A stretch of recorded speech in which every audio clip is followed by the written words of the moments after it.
Today's podcast is brought to you by AlleyRepair.com. Don't leave your skee ball machines lying around collecting dust in the basement. Let AlleyRepair.com bring those machines back to life. High quality workmanship for your skee ball playing needs. Contact AlleyRepair.com today. Hello everyone and welcome to this episode of the Pro Wrestling Podcast. In this episode we got all kinds of things to get to. There's just like a scatter plot of all kinds of things going on in the wrestling world. We're going to start with our what is becoming one of our more popular segments to this day in pro wrestling history. So we're going to start with 20 years ago. Here's the thing. I had somebody a couple episodes ago shot me a message saying something about, there's more things that happen on some of these days that I don't cover. I get that. In all reality, pro wrestling has been around since 1897. I could easily go back and find something on every day of the calendar year to put down for, 50, 60 different things. I don't have time to do all that. I pick a few that I think have a lot of relevance or historical importance. So if I'm not getting all of them, I apologize. But at the end of the day, I hope the ones I bring you are enjoyable and something cool to look back at. And the biggest thing is, as you guys who listen regularly can probably tell, I really hope you guys go on to like a YouTube or something like that and find some of these things so you can relive them if you were around back then. If not, you can see them for the first time. So we're going to start, as I said, with 20 years ago today, 1997. I said on yesterday's podcast that 20 years ago yesterday, Bret Hart defeated, Vader, The Undertaker, and Stone Cold for the WWF Championship. What was cool was the very next night on Monday Night Raw, Psycho Sid defeated Bret Hart for the WWF Championship. Now that happens sometimes, but what was really intriguing about what they planned in their storyline is that Bret Hart won the championship at In Your House. It was like Final Four or something like that. And they transitioned the next night to giving the championship to Sid, using Bret as a transitional champion, because what they really wanted to do was have Psycho Sid go against The Undertaker at WrestleMania, which ended up being the main event. This freed Bret Hart up for another program with Stone Cold, which ended up being a huge moment in Bret Hart and Stone Cold's career. But at the end of the day, when you look back at Bret Hart's career and you talk about how many championships somebody has and how many days they held a championship for and things like that, when you have a one-day title run, it's almost unfair to even include that. I mean, John Cena just won number 16 to tie Ric Flair and all this kind of stuff. Well, if John Cena had 15 one-day reigns, is he really tying Ric Flair? So you got to put more into the equation than that. So this title reign really didn't mean much to Bret Hart, but in the annals of wrestling history, it did set up some very exciting matches for WrestleMania that year. 19 years ago today, something that I personally find incredibly interesting is it was the first time on a Monday Night Raw where the NWA, National Wrestling Alliance World Tag Team Championship, was defended on WWE programming.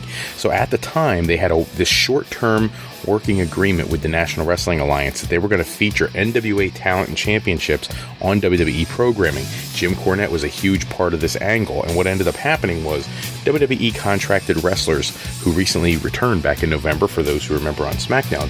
Mosh and Thrasher of the Headbangers came in and challenged the soon-to-be WWE Hall of Fame tag team of the Rock and Roll Express, Ricky Morton and Robert Gibson, for the NWA World Tag Team Championship.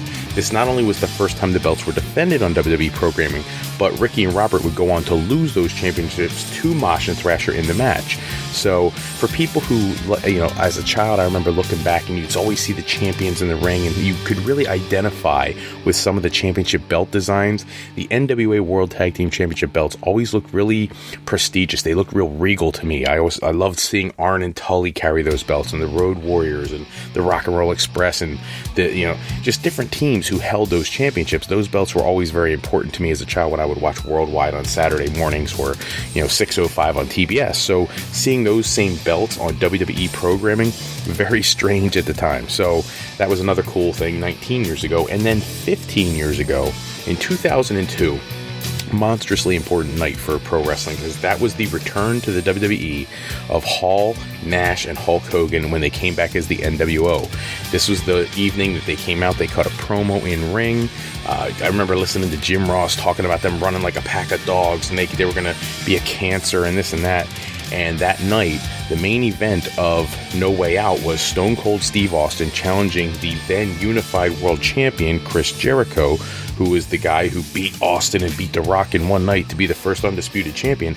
And they ended up costing Steve Austin the championship that evening, which was supposed to set up a match between Austin and Hogan at WrestleMania, which never came to fruition. Instead, they put Austin against Scott Hall, which was worthless. And they put Hulk Hogan against The Rock, which was timeless. So I guess you got a positive out of the negative, but now all these years later, we're still wishing we could have seen just one match between Stone Cold and Hulk Hogan. You have to wonder, had they done The Rock and Scott Hall, which would have been pretty cool, seeing Mr. Machismo against The Rock, and done the Hulk Hogan Stone Cold thing, you still would have had a healthy Rock and Hogan later that year to have their match. I don't think it would have captured the same aura as the one did at WrestleMania, but we at least wouldn't be complaining about it now that we never got to see Hogan and Austin. So that it's still a very awesome experience 15 years ago today in 2002. Some sad news today on more than one front, starting with someone who, if you are on LinkedIn, which is a professional, it's almost like Facebook for professional people. If you go on there, some pro wrestlers have profiles on there. And when I first got my LinkedIn, I used it so that I could branch out as an educator and try to find really great teaching jobs and things like that. And I started seeing some pro wrestlers pop up there, I guess based on my interests. And one of them was George the Animal Steele. Today it was announced that at 79 years of age, after being in hospice care for the last week, George the Animal Steele passed away, which for me personally, I'm taking kind of hard because over the last couple years with the use of LinkedIn, George the Animal Steele would post on there quite often. He listed himself as a professional wrestling entertainer and trainer. He's really educated guy. He was a teacher and a professor. Really influential guy in a lot of different ways. He did a lot of stuff behind the scenes for WWE back in the 80s and early 90s. His character in the ring, I remember my mother loved watching this guy with the green tongue, tearing apart the turnbuckles and throwing the stuffing everywhere. And in recent times with this LinkedIn thing, I was able to share some of those memories I had of my mother being excited to see him and me being excited to watch him wrestle. He's an integral part of the WrestleMania 3 Randy Savage and Ricky the Dragon Steamboat Intercontinental Championship match. He's the guy who pushed Randy Savage off the top when he was going to drop the bell on Ricky Steamboat, leading to the end of the match. So he was such a big personality for me personally. And so when I heard of his passing, it's a sad day for me. It's someone who every once in a while I would just shoot something to, and he was so gracious in that he would send back responses to everybody who contacted him. And it was really personal and amazing to get to know somebody in a very different way than you do on television. At the same time, today is also another sad day for another reason. Nicole Bass, if you don't know who that is, back in the 90s, Nicole Bass was a huge, physical, imposing female specimen in wrestling. I know they had done a lot with Chyna when she came out with Triple H, and she had a real buff, almost masculine look to her, but Nicole Bass took it to a whole nother level. And behind the scenes in WWE, she was being treated very unfairly, and at one point filed a lawsuit against them. And today she passed away at the age of 52. Her girlfriend actually posted yesterday that she had already passed away. What ended up happening is, at least the reports that I'm seeing on various media outlets, is that she had a heart attack and that she was essentially on life support and she was brain dead, and that today, on Friday, they were going to disconnect her from life support. So my prayers, my condolences go out to both the families and friends of Nicole Bass and of one of my idols from the past, George the Animal Steele. Sad to see anything like that to either one of these people, and let's just hope they're both resting in peace now. On to something that we don't talk a ton about, but we do touch on here and there, and that's a little bit of mixed martial arts, because it's kind of a big day for that. Georges St. Pierre, I told you guys the other day, was negotiating this big deal with UFC. Well, now the contract is signed, and they are anticipating they call it a quarter 3 or a quarter 4 match this year, meaning it'll happen either in the span between, say, October, November, December, or maybe the 3 months prior to that. Go looking at the July, August, September. One of those two periods of the year when UFC is promoting their brands, they'll come up with a match. Right now, the thought is he may go against Michael Bisping, who's the UFC middleweight champion. There are other names out there. I mean, the guy was a welterweight. He could fight it at middleweight. He could move around quite a bit. So we'll have to see what weight class he decides to make his return at. The only thing I'm worried about, GSP is one of the most amazing athletes in the history of UFC, in martial arts in general. And after being gone for 4 years, the last time he was in a ring is when he had the fight with Johnny Hendricks, and he won, but it was kind of a controversial thing. And ever since then, like, Hendricks has kind of fallen off the radar, and he's been gone so long that I fear almost like a Ronda Rousey concern. I don't want to see this guy come back, who I absolutely love in the octagon, and see him come back and not be the guy who left 4 years ago. And you could only imagine he can't possibly be that good still, but just seeing him in the octagon will be a beautiful thing again. So, I'm really excited about that. And then also, this weekend is a big deal. Bellator 172 is going to see the Fedor Emelianenko return to the United States for the first time in like 4 years. And he's going to be taking on Matt Mitrione, who is a former UFC guy, now in Bellator. We're going to get to see these two lock up at Bellator 172. I'm really anxious to see this. Fedor used to be like the be-all, end-all of amazing talents in mixed martial arts. Never really made the jump to UFC, and that was something that back in the day everybody wanted to see. Took some time off, looked like he was going to retire and stay out of the sport, came back, and he's just been doing really well for himself. So it'll be awesome to see him in a high-profile match with a legitimate opponent, and we'll see where Bellator takes it from here. If Fedor comes out successful tomorrow night, I would love to see him perhaps go against Bobby Lashley, who in the Bellator cage is just tearing it up. I don't know how Lashley's been fighting this long and hasn't gotten a Bellator World Championship match. I'm just saying. So we'll have to see what happens after this, but one other tidbit of UFC news, Chris Cyborg Justino. The Cyborg is the one who's been calling out Rousey for years, and they've never gotten into the octagon. May never happen now with the knockout of Rousey in her last fight, but she had failed a drug test back in December for a banned substance, and as it turns out, the United States Anti-Doping Association is actually going to clear her because there was a medical reason. She's going to get a medical exemption for this particular failed drug test that she took. It was out of competition time, and she took a urine test, and it didn't work. So it's kind of a good thing for the sport, because let's face it, I know some people are all this like anti-performance enhancing drugs, and I am not in any way advocating them for anyone. But what I am saying is there are legitimate reasons that these drugs are manufactured, and it's to recover from sports injuries, it's to recover from different things. This one in particular is only flagged because it's considered to be a diuretic to help them cut weight. Well, if she's not in competition, she's not trying to cut weight for a competition. This is something she was taking for another purpose, but because it could come up to be used as something like that, it's on the ban list. I appreciate all the drug testing they have now in sports, but sometimes I think that they are looking for too much.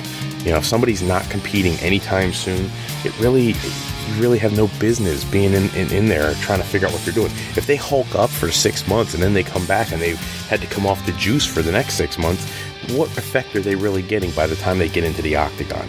You can give a certain window of time prior to your next fight where you have to test so that you don't see these failed drug tests, because it really damages their credibility and their overall perception by the fans. So we'll have to see how that shakes out. Going to move on to some Impact Wrestling news. Congratulations to them. This week, their viewership with this conquest, the Quest of Gold or whatever with the Hardys, they saw a 75,000 viewer increase over last week. They jumped up to 325,000 viewers. Way off from, the 1, 2, 3 million that they would like to have, but still a significant increase from the 200 and change they had the week before.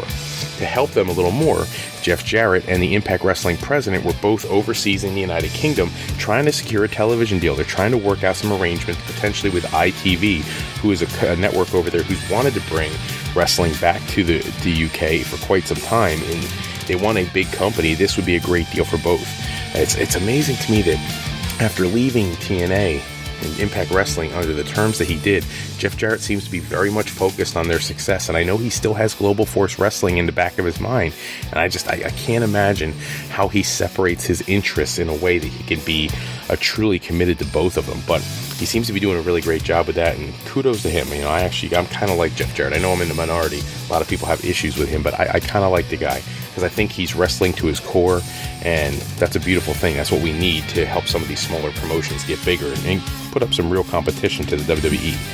Speaking of the WWE, first we'll start out with Bubba Ray Dudley. He had a quote online. It's been reported by WrestleZone. It was also reported by Wrestling Inc., the Wrestling Observer, multiple outlets talking about Samoa Joe versus John Cena. He had a quote. He said, one day Samoa Joe versus John Cena has the makings to be a phenomenal story with emotional investment that will be fought brilliantly in the ring. That's a direct quote from Bubba Ray Dudley's Twitter handle. If Bubba Ray Dudley's giving you that kind of compliment, I don't know if anybody knows this, but Samoa Joe and John Cena has been done before. When John Cena was in UPW, and he was the UPW champion, he feuded with Samoa Joe over that championship. You can actually find some of those matches, and I'm sure at some point those matches will be my recommended match of the day. But those matches have been done, and they had great chemistry together back when they were both in the infancy of their careers. It would be awesome to see these two get in the ring and lock up again, and I would love to see it at Mania. Unfortunately, I don't think that's going to happen. Let's take a look at the WrestleMania card that's projected right now. You got the main event is going to end up being Brock Lesnar against Goldberg. It looks like that's going to be for the Universal Championship. You're going to probably see Roman Reigns versus The Undertaker because The Undertaker wants that match so bad. Obviously, we're going to see Kevin Owens and Chris Jericho, probably for the U.S. title, unless Jericho drops the belt to Zayn at Fastlane. You got this funky thing going on with Bray Wyatt and Randy Orton. They have to get locked up at Mania, but now word is out that they may make it a triple threat with Luke Harper. And I'm going to say this, and I'm going to regret it the minute I say it, because it just is what it is. But I would not have a problem with Luke Harper walking out as the WWE World Heavyweight Champion. I'm just saying. The guy is so underappreciated. I would love to see him get the belt. And the reason I say I regret it is because I've wanted Bray Wyatt to have that belt for so long. I don't want to see it come off him anytime soon, especially after he's been built so well with Cena taking the loss to him twice and him pinning AJ Styles in the chamber. I really don't want to see that happen to Bray, but I would love to see that for Luke Harper, and him having the opportunity to be in a main event level match at WrestleMania would be a great launching platform for Luke Harper's career. As we said, talked about a little bit earlier, the John Cena thing with Joe, not going to happen because it looks like John Cena and Nikki Bella are going to go against The Miz and Maurice. I don't know who the guy is in the back who's going to book this, but I was really sour on this for a long time. I still am, to be honest with you, but when you think about it, Nikki Bella has been having some complications with her neck. She probably wants to have one opportunity to go out there with John and wrestle before she calls it a career. This may be the last WrestleMania opportunity to do that. So more power to Nikki Bella. Hopefully things go well. And hopefully the match is better than we all expect it to be. Maurice hasn't been in the ring in forever, so it'll be really curious to see how well she does. We're still expecting to see The Big Show versus Shaq. I would love to see them start building that somewhere on television in the next couple weeks because they're running out of time. They're still banking on Triple H versus Seth Rollins. We'll have to see how that works out. Shane McMahon versus AJ Styles looks like that's something you could bet on. Bayley versus Charlotte versus Sasha Banks, and I think you'll probably see Nia Jax added to that, make it a fatal four-way. That's still going to happen. You could probably expect to see Baron Corbin against Dean Ambrose, and there's got to be some matches for the New Day and American Alpha. Samoa Joe probably, at this point, probably going to go against Sami Zayn after what they set up the other day.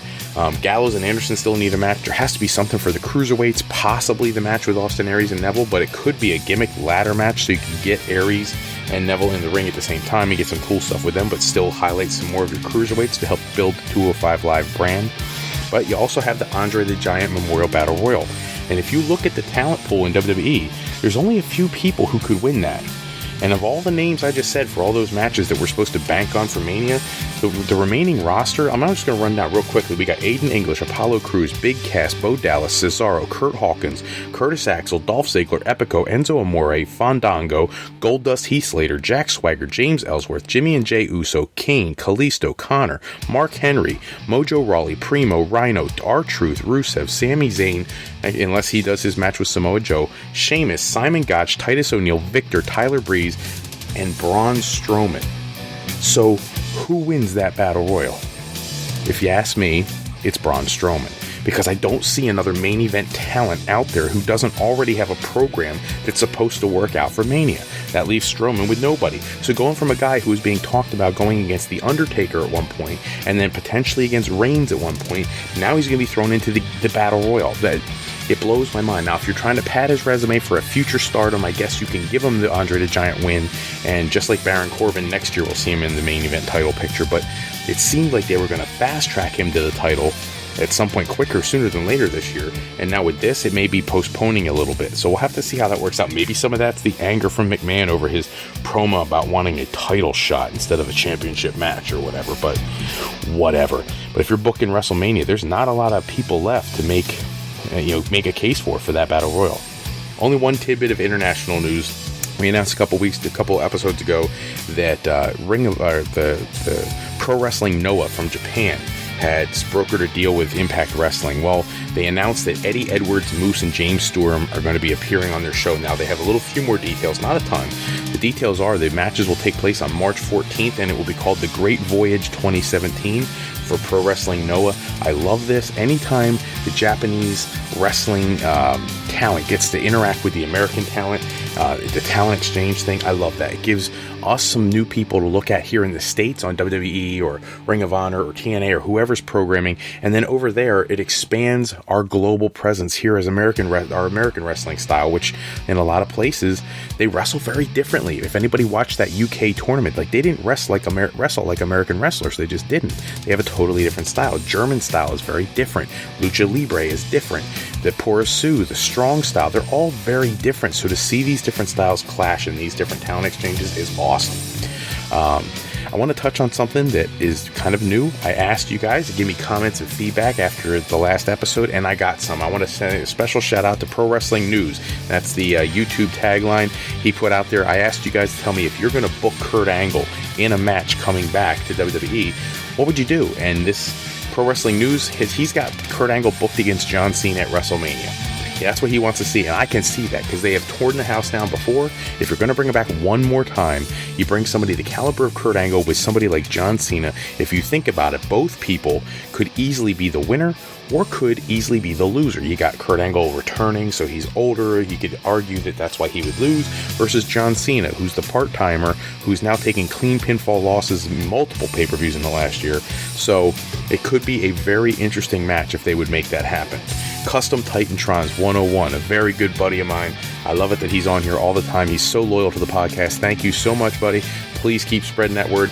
He wants to book Angle against Brock Lesnar, but he wants to wait till SummerSlam. I actually like that plan because when you do that, you're giving the opportunity for all these angles you build up all these months to take place at Mania, and then he's already got his main event for SummerSlam. So good booking there. I've said it before. My original plan would have been to book him with The Miz.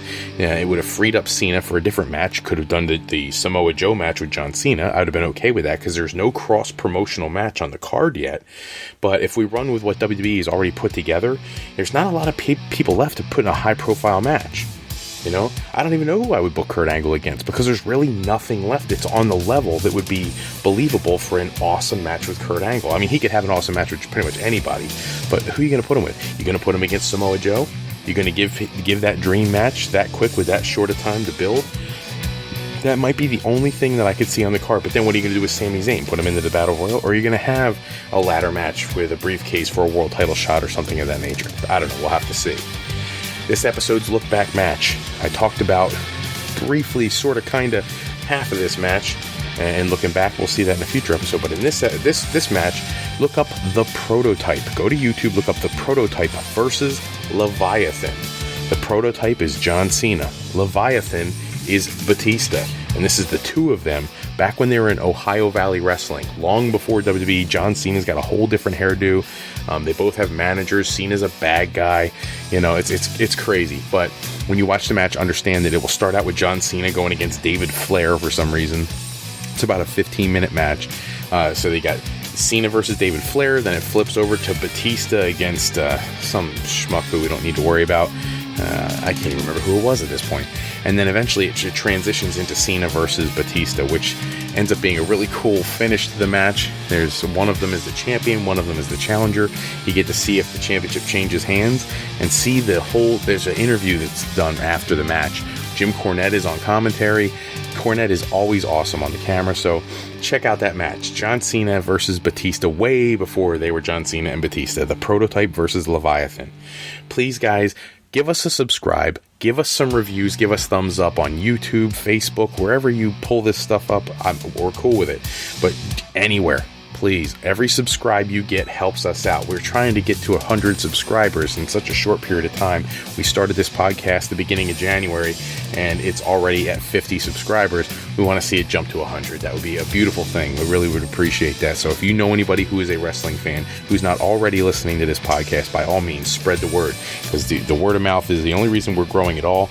And all those 50 subscribers I was just talking about, I owe all that to you guys. So thank you so much for what you guys have been doing. Our pro wrestling plug for this episode is always Chikara Wrestle Factory, 4711 Wingate Street, Philadelphia, Pennsylvania, specializing in lucha libre, porosu, European, British, and German styles, mixed martial arts, and even American pro wrestling in their curriculum at the Wrestle Factory, where they strive to create the most well-rounded performers active today. That's all the time we have for this episode. Check back with us in episode 24, where we're going to review all the new news. I'm sure we're going to have some. It seems to be a daily thing lately. Special thanks, as always, out to bensound.com and purpleplanet.com for producing all our music and sound effects in today's show. Today's podcast was sponsored in part by Beazle Games. As always, bringing a new friend to family game night is easy with sketchy people. Showcase your artistic side in this new board game from Beazle Games and bring some fun and excitement back to family game night. Go to www.thegamecrafter.com/sketchypeople to pick up your copy today. And to alleyrepair.com. You know, if you got skee ball, pinball, arcade needs, alleyrepair.com is the place to go for all your needs. www.alleyrepair.com. We want to thank you for listening to today's podcast, and we encourage you to go to our website, www.frolifeplanning.com, to learn more about what Mr. Fro can do for you in your quest for a higher education. Remember, Fro Life Educational Planning is for today, for tomorrow, and for life with Fro Life. I'm Fred Froelich, better known as Mr. Fro, and I want to thank everybody as always. I have an amazing, loyal audience. You guys are fantastic. Thank you for taking a few moments with us today. I really look forward to these episodes and giving you guys as much information as I can from around the globe. I'm going to look forward to discussing more stuff and current events and rumors and everything with you guys on our next episode. Until then, everybody be safe and have a great night. Take care.